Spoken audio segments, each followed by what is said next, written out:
Good evening student. आज से हम लोग शुरू करने वाले हैं यूपी पुलिस स्पेशल रीजनिंग। वैसे तो हम लोग रीजनिंग में बहुत सारे चैप्टर जो लगभग 30 से 35 चैप्टर होते हैं वो आपको अलग अलग नामों से भी देखने को मिल जाते हैं। तो किसी भी एग्ज़ाम में जो आज हम आपको चैप्टर रीजनिंग के बताने जा रहे हैं और बताने जा रहे हैं कि किस तरीके से आपको पढ़ना है, कितना समय लगेगा इनको पढ़ने में, और इसके बाद विधिवत अगली क्लास से आपका एक एक चैप्टर शुरू किया जाएगा। यानी सबसे पहली बात तो आप लोग एक चीज़ दिमाग में रख लीजिएगा कि जो लोग भी यूपी पुलिस, यूपीएसआई वगैरह का एग्ज़ाम दे रहे हैं वो लोग एक चीज़ अपने दिमाग में रखिएगा कि कोई भी विषय आपको अगर कंप्लीट करना है तो उसका जो भी सरल रूप है ना, जो भी सरल क्वेश्चन आते हैं वो आपसे गलत नहीं होने चाहिए। अगर आपको सेलेक्ट होना है तो पहली शर्त होती है कि आपसे सरल वाले क्वेश्चन गलत नहीं होने चाहिए। तो सबसे पहले क्या हुआ कि आपको हर एक चैप्टर को, जो भी रीजनिंग का है, जो भी हिंदी का है, जो भी गणित का है, उन सब चैप्टर पर एक नज़र तो रखनी ही है। यानी बेसिक क्वेश्चन आप अगर हर चैप्टर के 20 से 30 लगा लेते हैं तो आपका सिलेक्शन नहीं रुकने वाला है।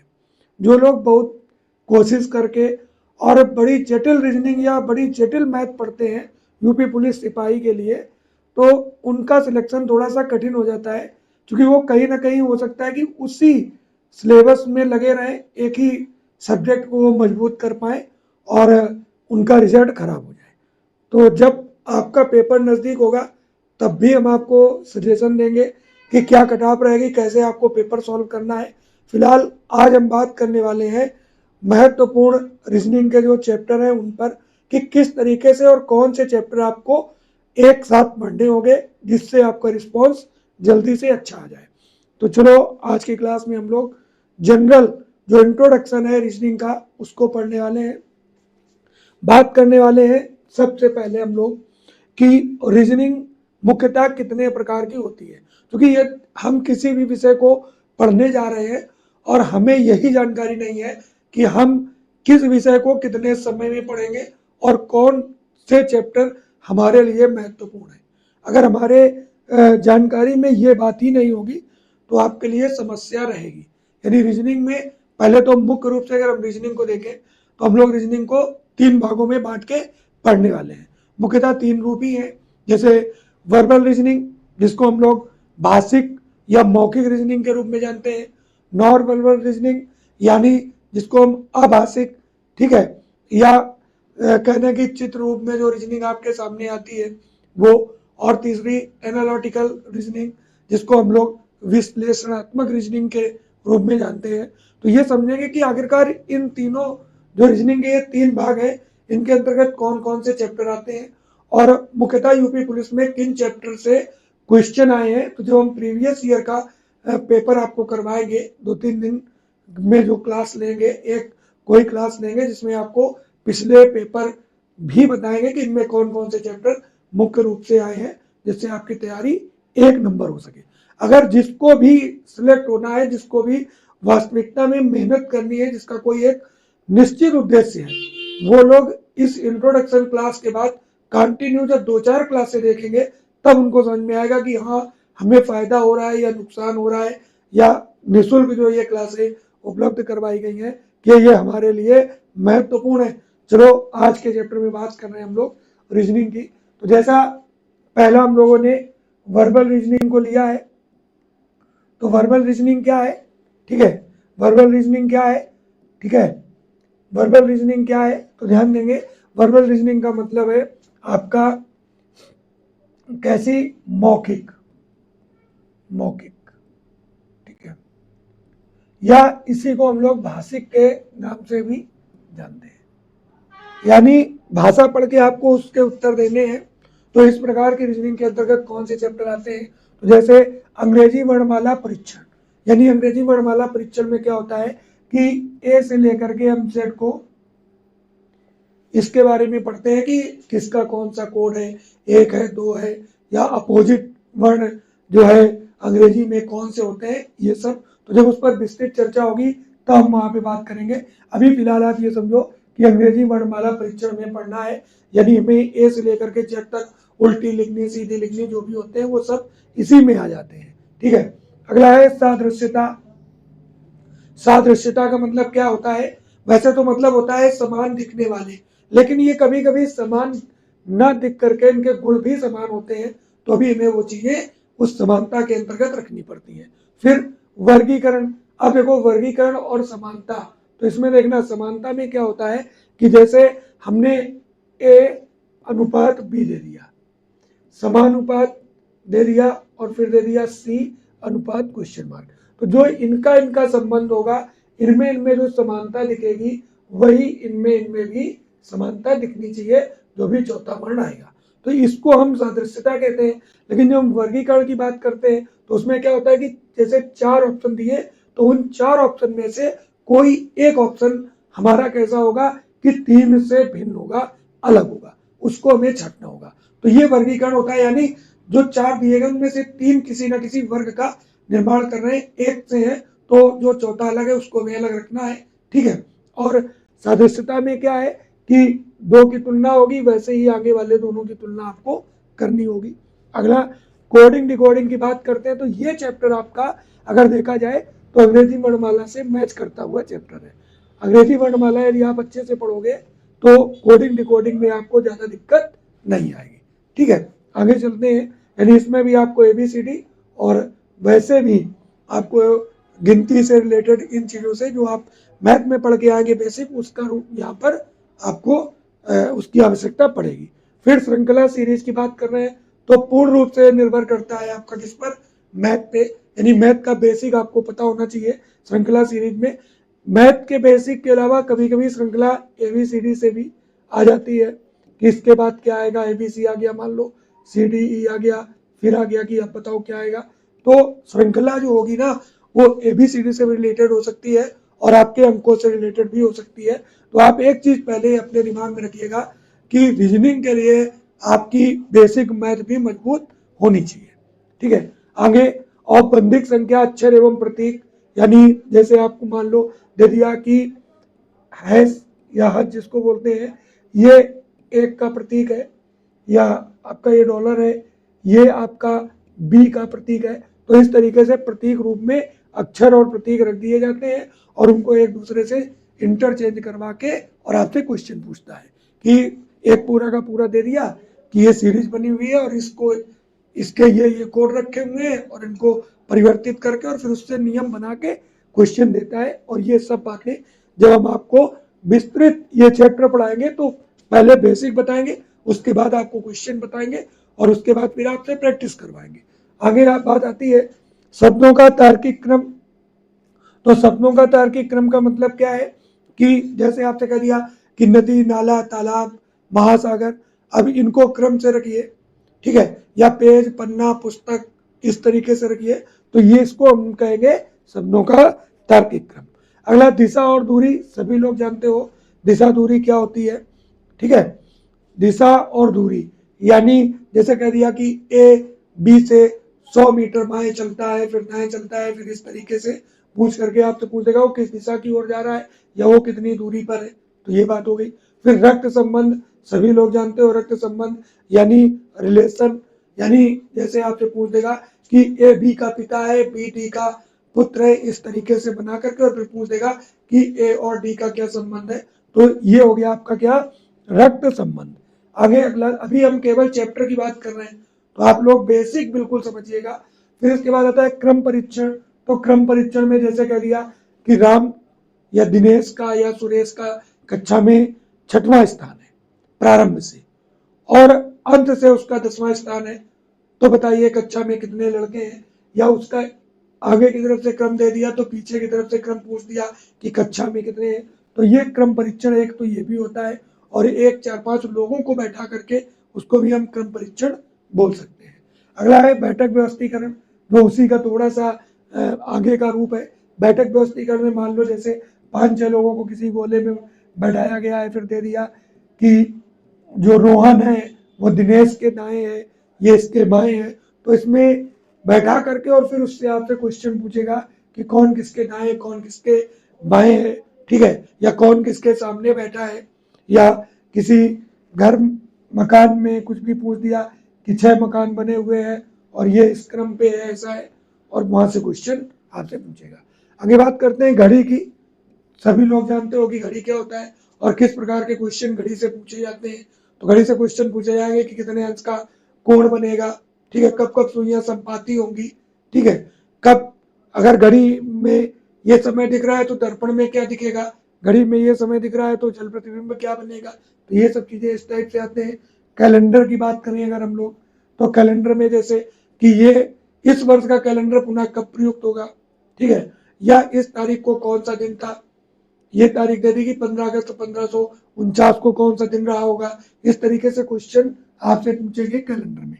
फिर आता है संख्या परीक्षण।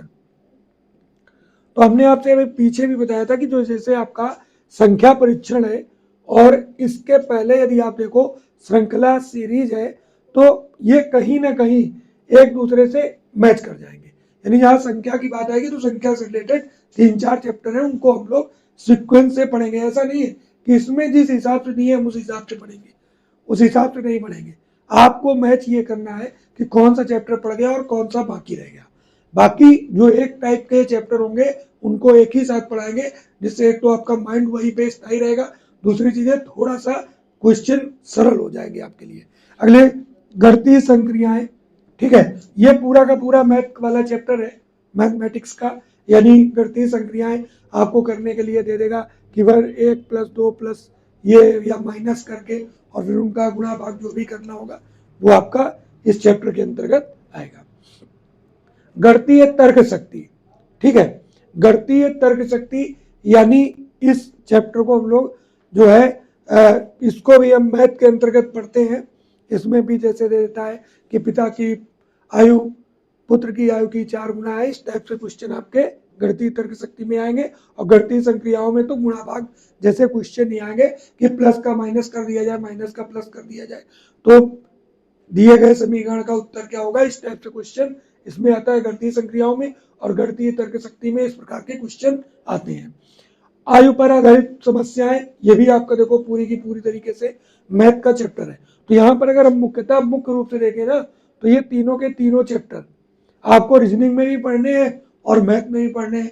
तो कहीं ना कहीं हम एक जगह पढ़ लें तो दूसरी जगह आसानी से ये हमारे सॉल्व हो जाएंगे, हमें आना चाहिए। लुप्त पदों को भरना, लुप्त पदों में ये जो है अंकों से भी हो सकता है लुप्त पदों को भरना, और ये आपका एबीसीडी से भी हो सकता है। आगे चलते हैं। गणितीय कथन एवं निष्कर्ष। गणितीय कथन निष्कर्ष की बात कर रहे हैं तो जैसे आपसे पूछ देगा, जिसको हम असमानता इनइक्वालिटी भी कहते हैं, ठीक है। तो इसके लिए क्या करते हैं कि जैसे दे दिया कि ए बड़ा है बी से, ठीक है, बी ना तो छोटा है, सॉरी, बी या तो छोटा है या तो बराबर है सी के। इस तरीके का अगर कोई क्वेश्चन आता है फिर उससे निष्कर्ष पूछता है कि ए बी से बड़ा है कि ए बी से छोटा है, और ऑप्शन देकर के पूछेगा, तो यही गणितीय कथन एवं निष्कर्ष चैप्टर में पूछा जाएगा। वेन आरेख, तो आपको पता है कि वेन आरेख में क्या होता है कि कहीं 2 कहीं 3 को मिला देगा, जैसे चिड़िया पक्षी घोंसला, इस तरीके से क्वेश्चन आएंगे और उनको आपको डायग्राम में बना के बताना पड़ेगा। आयु परीक्षण, जो आयु है जिसको मैट्रिक्स कहते हैं, वो आपने देखा होगा इस तरीके से बन के आपके पास आएगी, जिसमें 1 2 3 4 करके ABCD करके दोनों को भर दिया जाएगा और आराम से 2-2 सारणी बना के दे देगा, कहीं 1 2 3 4 भर देगा और ऐसे बना करके आपसे क्वेश्चन पूछेगा। तो ये जब आप चैप्टर पढ़ोगे ना रेगुलर, तो आपको एक एक चैप्टर हम व्यवस्थित तरीके से पढ़ाएंगे, कोई समस्या नहीं आएगी। आंकड़ों की पर्याप्तता, यानी जैसे आप लोग करते हैं ना कि कोई क्वेश्चन सॉल्व करते हैं और वहां पर हो सकता है कि कभी कभी आंकड़े ही पर्याप्त ना हो, तो इस टाइप के क्वेश्चन है कि कहीं पर्याप्त होंगे कहीं नहीं होंगे।